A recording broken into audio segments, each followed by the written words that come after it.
Good morning, everyone. Today I'd like to talk about the idea that learning and development professionals, which make up a significant number of people in the human resources domain, need to reinvent themselves.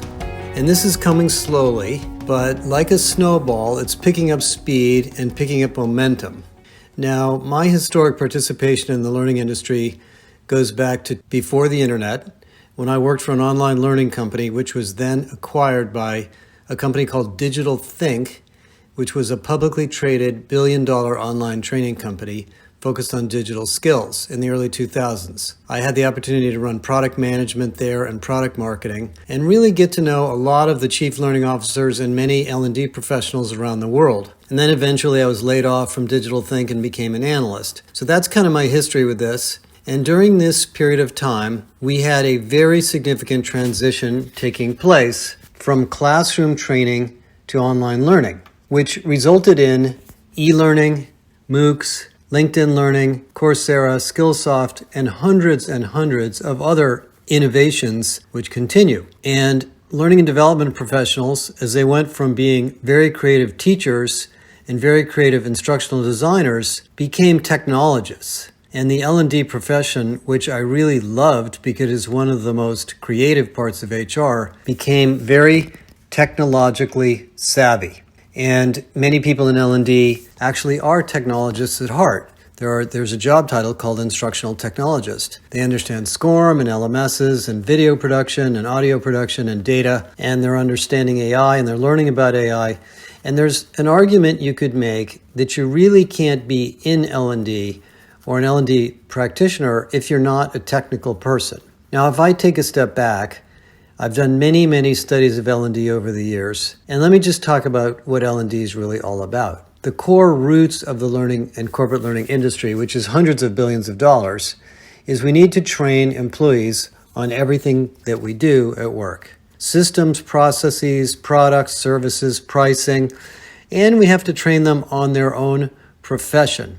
How to be an accountant, how to be an HR person, how to be a manufacturing engineer, how to be a manager, how to work in supply chain, and all of those functional domains, including engineering and science, materials science, etc. Most companies assume that you have the basic education in school and that their training is really about company stuff. I spent an entire year at IBM very early in my career, for example, as a trainee.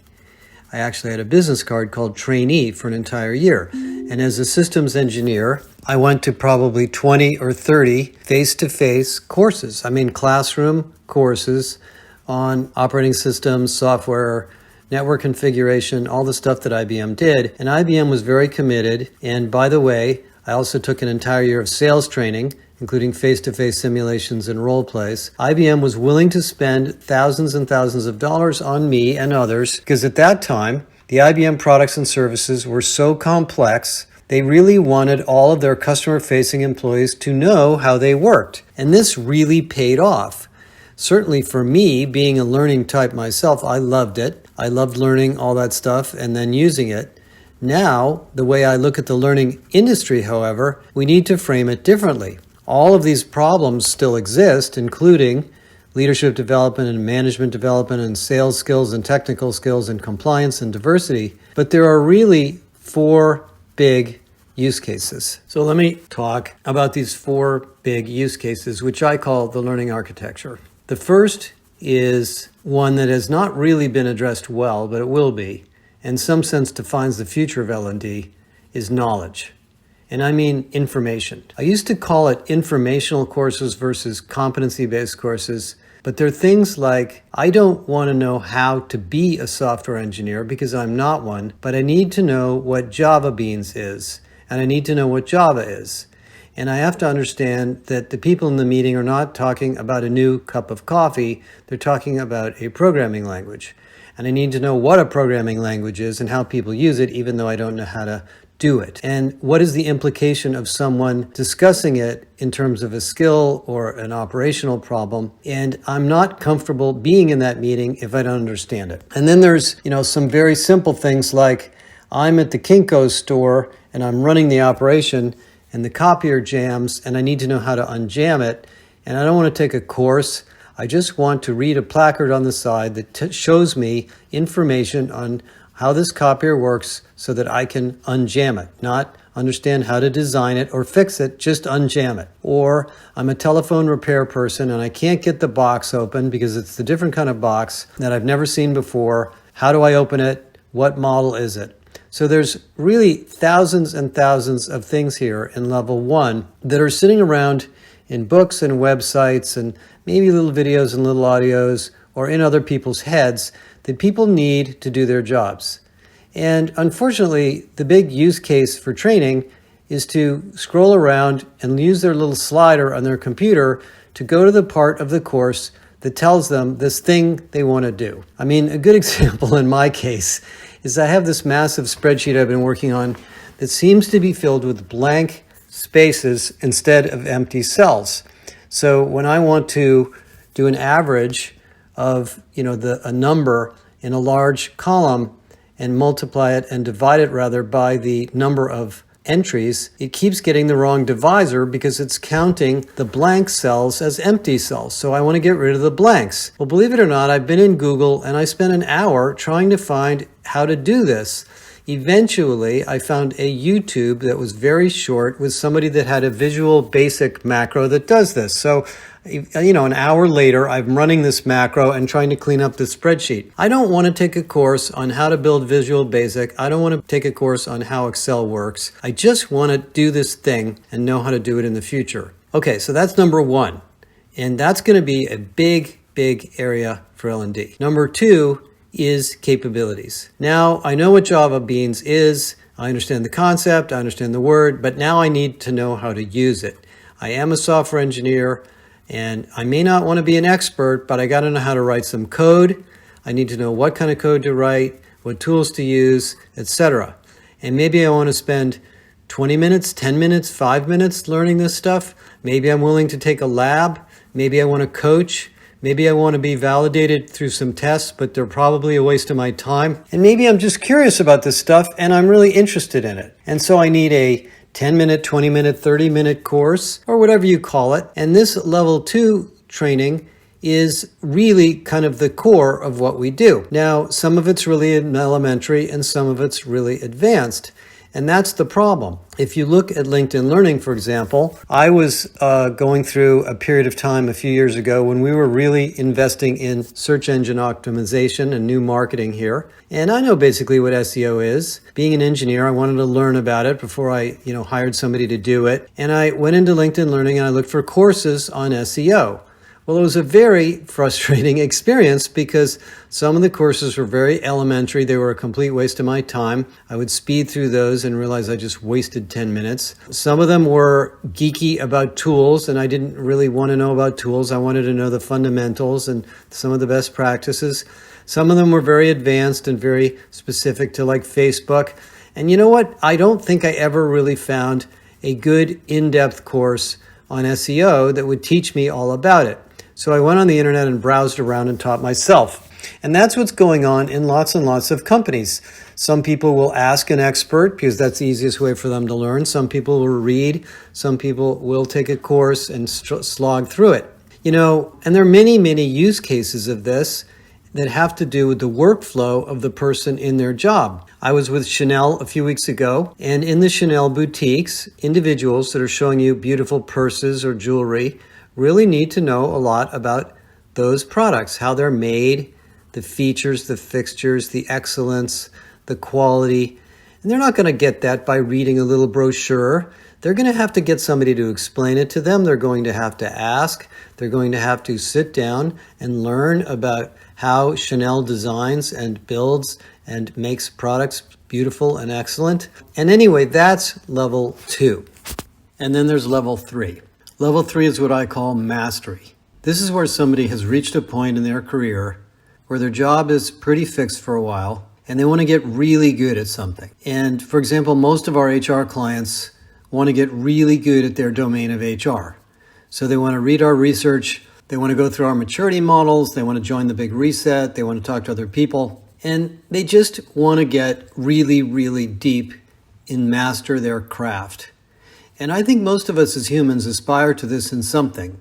It may be playing the piano. It may be playing soccer. It might be being a parent. And you're reading books on it and you're listening to podcasts on it. And it's really become, in some sense, an obsession of your life in a positive way. For example, I'm reading a big, long book on the gene.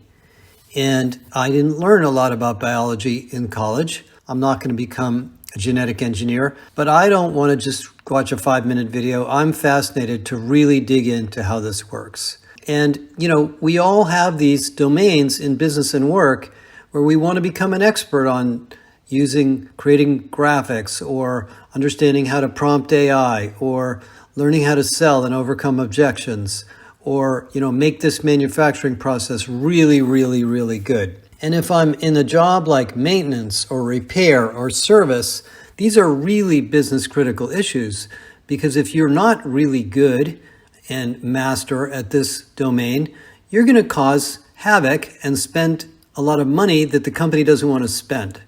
Back in the days of EMC, when EMC was a hardware company and they sold big giant disk drives, they basically built a learning architecture with a mandate that you're not going to become an EMC repair person unless you go through a series of face-to-face courses with hands-on experience with the equipment led by an expert. And because it was too risky for you to go and do this work without that level of mastery. This is true in nursing, this is true in healthcare, this is true in a lot of jobs.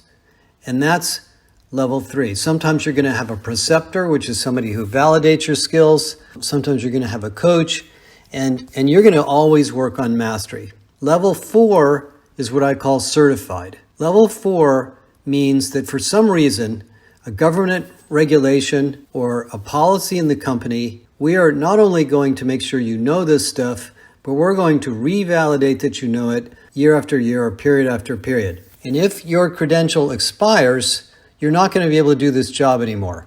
And there actually are quite a bit of applications of this in different industries. Sometimes the credentialing agency is internal, sometimes it's external, sometimes it's mandated because of the culture of the company, because we really want people to be good at this and understand it at a regular basis. But that is a sort of another 4th level of business rules and modality for courses. Now, in some cases, companies have created pseudo badges and credentials that don't mean much. And I think it's a little bit sad in some degree that the badging idea was initially a gamification idea and then became what we thought was a credential. And so we now have this world where, because of LinkedIn, so many people can create certifications on so many things that you can perceive someone to be a credentialed learner when they may or may not really be. But anyway, that's all the stuff you have to think about in these 4 levels. Now, these 4 modalities or levels I call your learning architecture. And if you don't have some type of an architecture like this, whether it be 3 levels or 4 levels or 2 levels or whatever you decide, then you're going to have a hard time organizing all the content that you build. Given these 4 modalities or levels, the job of L&D is really interesting. You've got to take all the professional domains, job roles, and critical competencies in your company, and you have to build content that is easy to consume, that meets the needs of the company along these levels. And that's a really interesting, massive, difficult job. Mary Glavaca, who we've been working with over at Rolls-Royce, for example, is trying to do this in the engineering domain at Rolls-Royce. Not because they haven't done it before, but because they really need it now for onboarding and new hires, and the CEO is reorganizing the engineering function and pulling engineers out of the individual product groups into a central team that can share and loan skills out to the different product engineering groups. This is an interesting restructuring that's really changing the nature of this company, allowing them to share technologies across the different product and initiatives and sciences that they create. By the way, this is the part of Rolls-Royce that creates missiles, submarines, jet engines, security stuff that's for the Defense Department in the UK and so forth. And what happens in these situations is that this need to create localized high-value skills is always getting bigger. Because if you centralize these kinds of programs, they tend to fall apart. Because the people, and I call this, by the way, the centrifugal force of the L&D department, the people that know the most about the jet engines at Rolls-Royce or the purses and the handbags at Chanel are not sitting in HR, they're not sitting in L&D, they're either in the product group, they're in the customer-centric group, or they're in the engineering and research and design group. At the IBM organization where I used to work in the 1980s, the people that taught our courses were the engineers or the implementers of systems. We used to go to courses about, say, network configuration, and someone would stand up in front of the course and say, let me show you how we did the SNA configuration at Bank of America. And, that was really, really a good way to learn, and I knew that this person really knew what they were doing. So we have to figure out how to implement and design and deliver these 3 to 4 levels of learning with the participation and the deep involvement of the subject matter experts or the actual implementers of the systems and solutions that we're trying to support. Now, then there's this issue of instructional design. We have specialists in L&D who pride themselves on taking these content areas and scratching their heads and figuring out how to design something that will deliver these skills to new people. Do we need a linear course? Do we need a simulation? Do we need a series of case studies? Do we need a workshop? Over and over and over. And what we learned in my experience, and this was true at Deloitte as well as at IBM, is that the complex content was not delivered by trainers, it was delivered by the experts.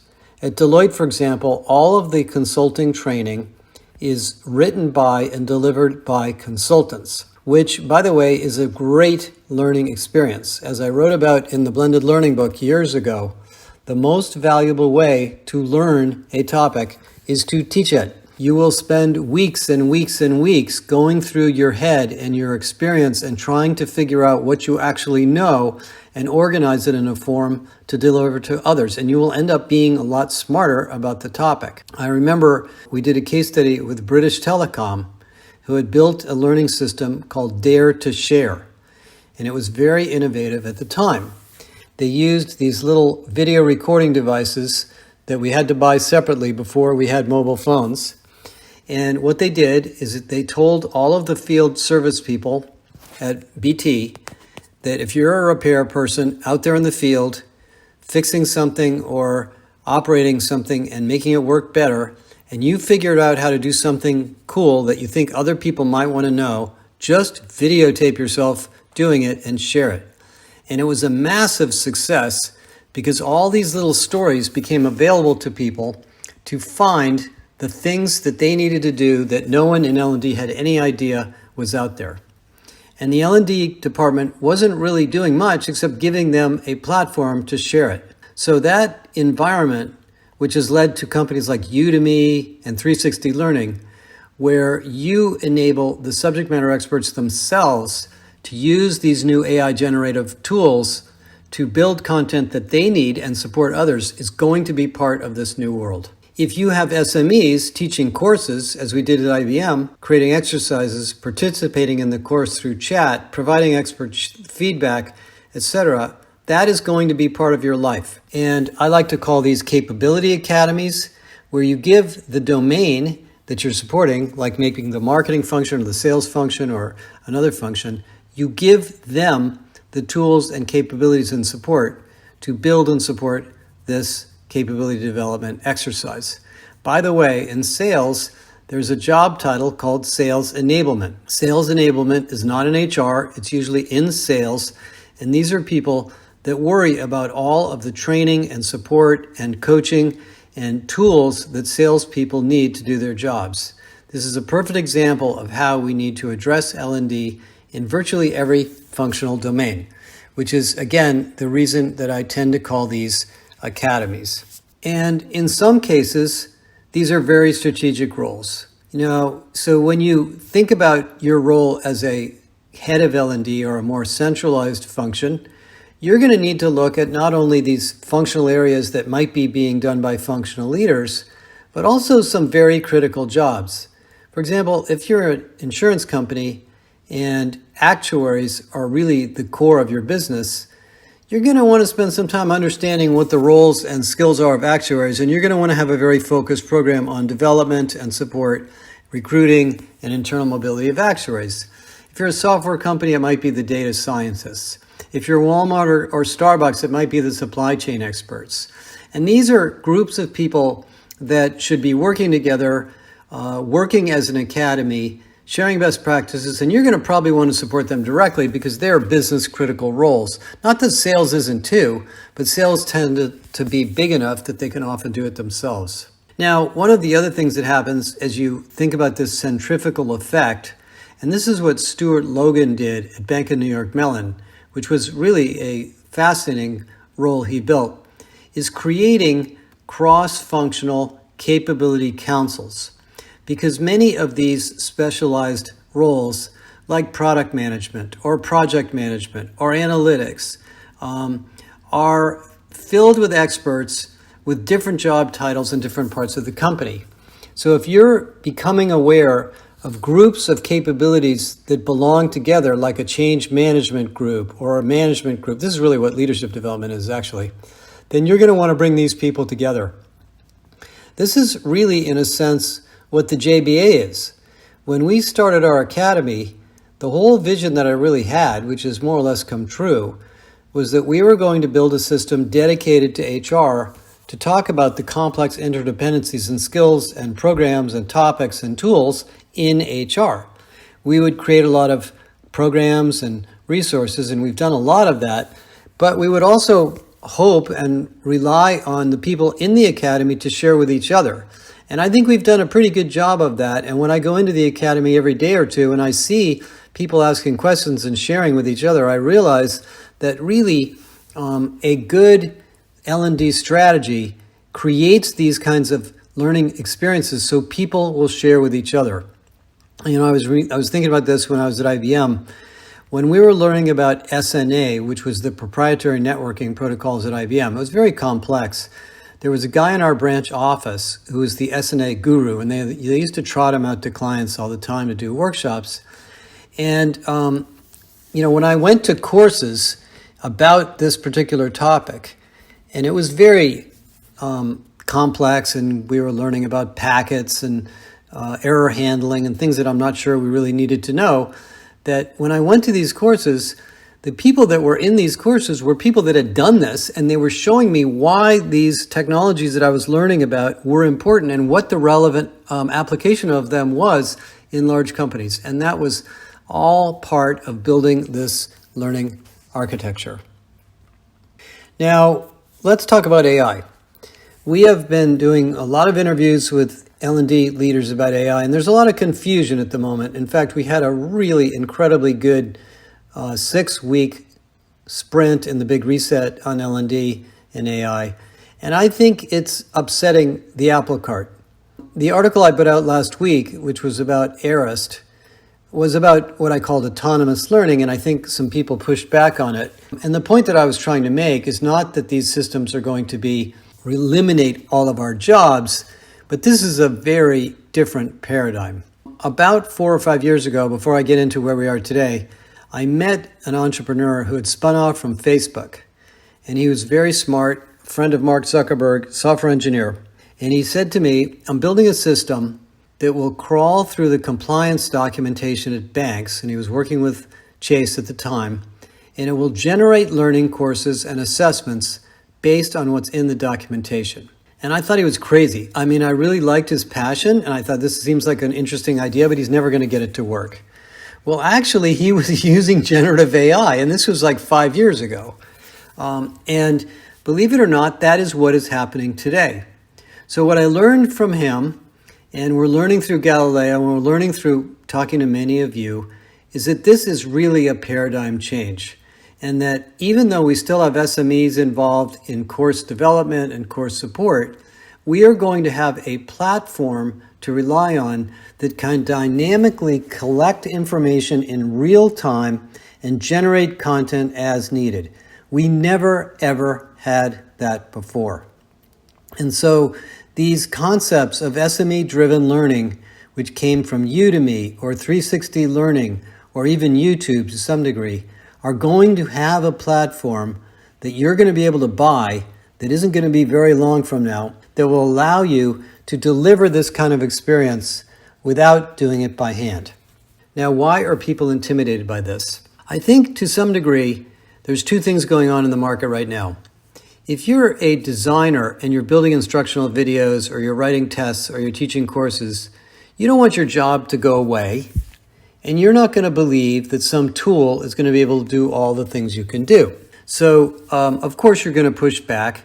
And what we're going to find as we use these things, and we found this with Galileo, and I think other companies are finding it too, is that they generate amazing amounts of content, but we still have to figure out the use cases, the architecture, and the user experience. And of course, the system won't necessarily know what level of rigor in the 4 levels I talked about earlier you need. So if it generates a simplistic answer to a question, the user is going to go back and ask it for more, and that's going to create more work too. So we're going to have to really rethink what we do in L&D to create a learning experience which is easy to walk up to and learn, but also adapts to the person's need. Now, there have been a lot of attempts to do this in the past. And, I think for the last, 15 or 20 years, we really haven't had much excitement going on in L&D. We've had, VR a little bit. That's cool. We've had learning experience platforms, which turned into portals, which are just as junked up as everything else. We've had video learning. We've had, a lot of new types of assessments, a lot of good skills assessment tools and simulation tools and so forth. But generally speaking, these are kind of features of the learning experience. And even things like badging and cohort-based learning, they've been around a long time. So what we really did is digitize a lot of the ideas we had in the past. But we have never really had something like an AI engine. We have never had something that could dynamically pull together content, reassemble it, and produce it in different forms for different users. So this is going to take some rethinking. And it's coming to market in different forms. There are standard learning platforms like Sana and UpLimit and Arist and Docebo Shape and others. But then ADP, for example, has a new assistant that you're going to see in the fall that allows you to ask any question about HR, and it'll look up regulatory information. It'll show you how much money people made. It'll show you how tenure of your employees. That is essentially like a learning tool about aspects of your organization that you might have had to put into a course. And that's, in a way, why we built Galileo. Galileo is a platform purely dedicated to HR at this point, with a lot of content on management and leadership, that allows you, as an HR professional, to essentially continuously advance and mature and implement your craft, your trade, your skills. That is really where this is going for every job in the company. And that is a totally different way of thinking about what L&D does, as opposed to the traditional model of let's build a course, produce it, launch it, see if people like it, and go on from there. But that gets me back to the concept of architecture. If we actually believe that these autonomous learning platforms are going to do our jobs for us, I think it's a big mistake. And a good example of a system that has not worked out well is YouTube. YouTube is a very fantastic place to find videos and stories and entertainment and education. But it is a mess.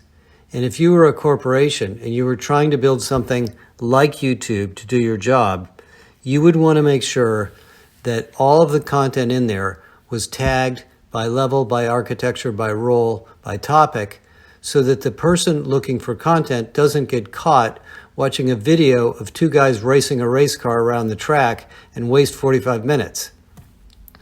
And that's why I spent the first 20 minutes of this podcast talking about architecture.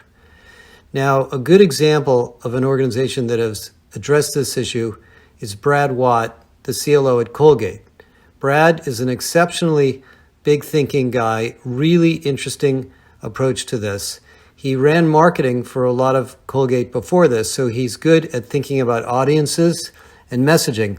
And what they've done at Colgate is basically simplified their architecture to each functional domain has 3 levels, beginning, intermediate, advanced. They have no more than 3 critical skills areas in each role, not 20, not 10, 3.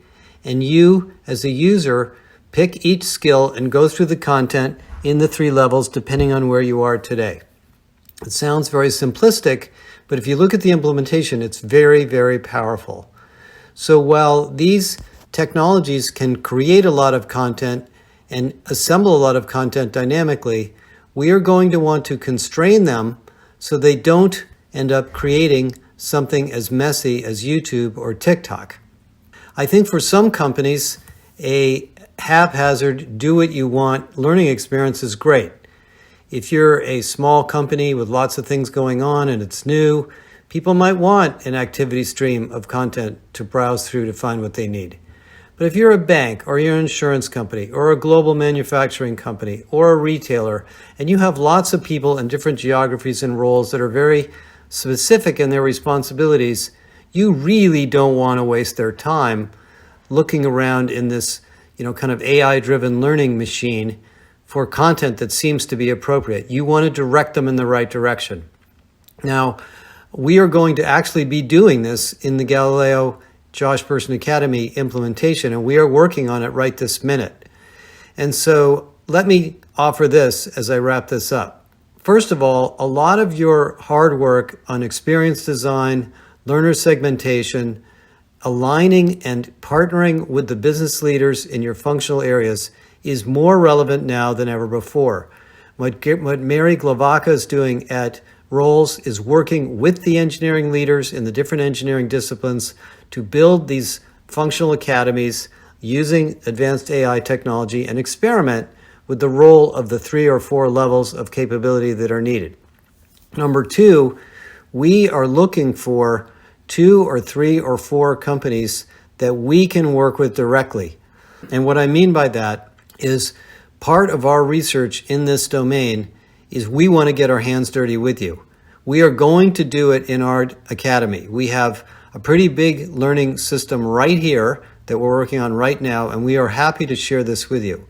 So if you're in a situation in your company where you're ready to jump in to a new AI architecture for learning and look at some new tools, and you're willing to spend a little bit of money on some services from us, and we're certainly not going to charge you a lot, we would love to work with you, both to create a pace setter experience for the rest of the industry, to learn together on what works and what won't work in your domain, and obviously to help you as well. This is going to be a big topic for me personally over the next 6 to 9 months. I feel like I'm going back to my roots in some respects. We're going to decipher where knowledge management fits, where the 4 levels of capability fit, and what dynamic content and chatbots and how that comes together in the learning experience. I promise you that next year, when we produce a lot of this research and share it with you, we will have some really good tools, examples, and case studies. And any of you that listen to this that are doing cool stuff, including vendors, please reach out to us because we definitely want to talk to you. Have a great weekend. Talk to you guys next week. By the way, we have a big announcement next week, so stay tuned for that.